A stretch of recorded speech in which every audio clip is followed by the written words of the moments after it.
Good morning, good evening, good afternoon, and remember, Context is Everything Media Network founder and CEO John Michael is reading a textbook, again, cover to cover. This textbook is from 1940. That's right, 1940. And this is an American history textbook from a Catholic school, probably for, I would say, 5th grade, based off of the reading level. I used to be a teacher. 5th grade was one of the grades I taught. Strikes me as 5th grade, but hey, maybe kids were better at reading back then, so maybe this is 3rd grade. Chapter 6, Section 4. Naval Heroes and the Birth of Our Nation, the United States. Beginning the American Navy. The Americans had no navy when the war began, Revolutionary War. The British had a large fleet of the best ships. Americans had no good things to start with. American sailors were skillful seamen, though.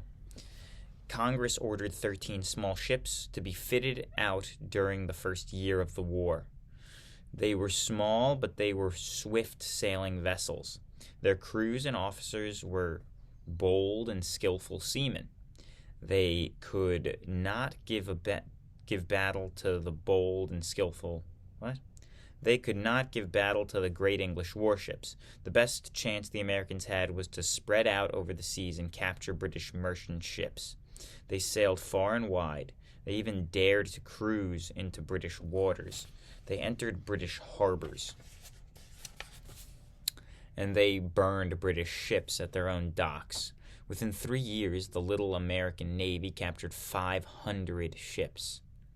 2 of the greatest American commanders were an Irishman and a Scotchman. These men were John Barry and John Paul Jones. Scotchman. I'm going to spell the word for you. Scotchman.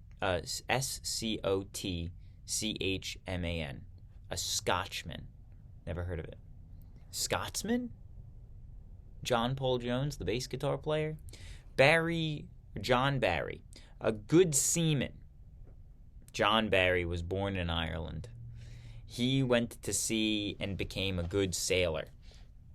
When he was 36 years old, he had command of a fine merchant ship. Just then, the American Revolution broke out, and John Barry asked Congress to let him fight for America. The offer was accepted. Barry was given ship named the Lexington. The Lexington met and captured the Edward, a man of war belonging to the British Navy. The British blockade. After this victory, Barry went back to Philadelphia.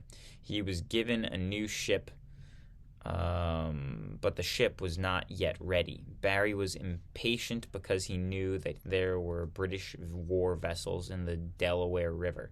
These ships stopped all American boats. They were also bringing supplies for the British Army. Barry planned to outwit the British. A daring feat. Barry started down the Delaware River at night with 400 boatloads of trusted men. With 4 boatloads of trusted men. The oar locks had been muffled so that not a sound would be heard. At sunrise, Barry found that he was almost alongside a British man-o'-war. Nearby were 4 supply ships. Everything happened quickly. Barry and his little boats rowed the man-of-war for the man-of-war. Barry's men were on the decks of the British vessel in a few minutes. The British were so taken by surprise that they forgot to fight. The warships surrendered. Barry captured the 4 supply ships almost as easily. Both the British and the Americans agreed that Barry's plan was a perfect success. The Americans were delighted with the work of Barry, but the English hated him for his daring deeds.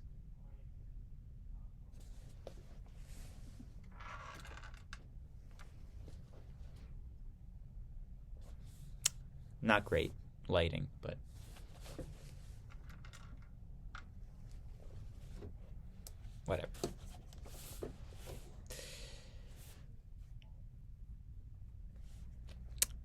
The father of our Navy. All through the war, Barry continued to do his good work. Toward the close of the Revolution, John Barry was given command of all the Alliance. Was given command of the Alliance.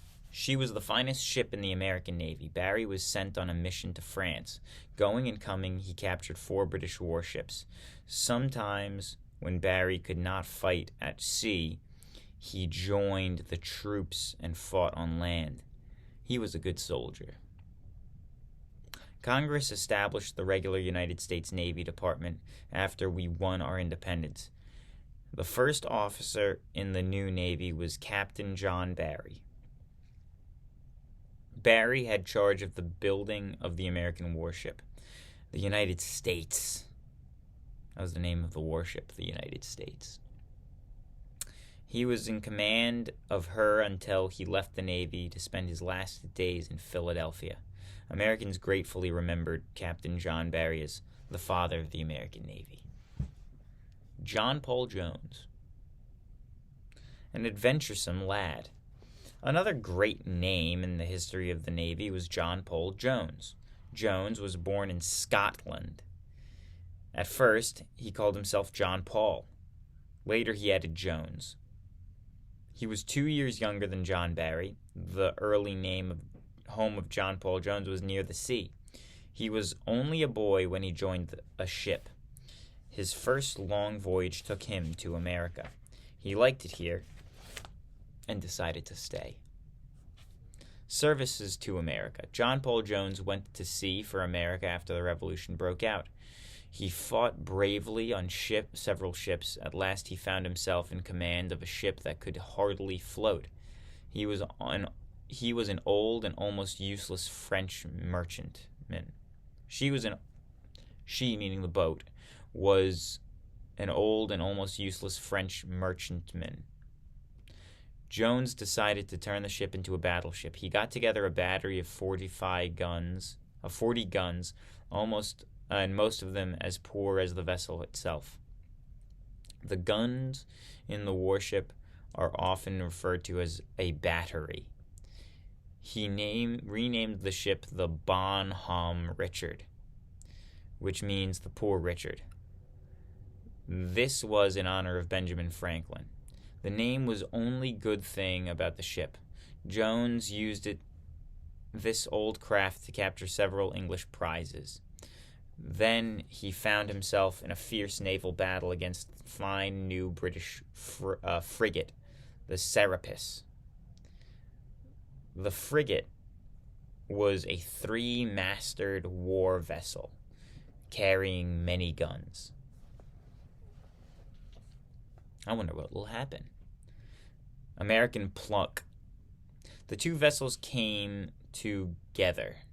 They were so close that the muzzles of the big guns almost touched. They were about 3 of the American guns were in working order.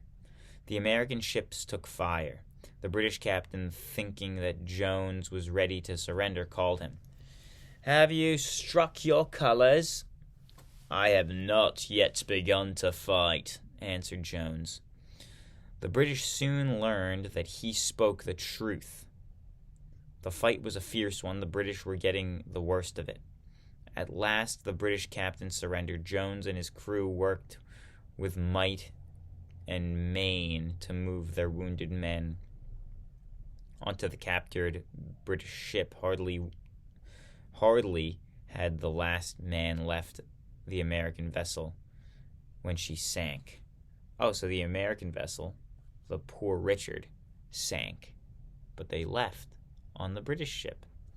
That does sound like an interesting story, and they didn't give much information about it. But that's it. God bless.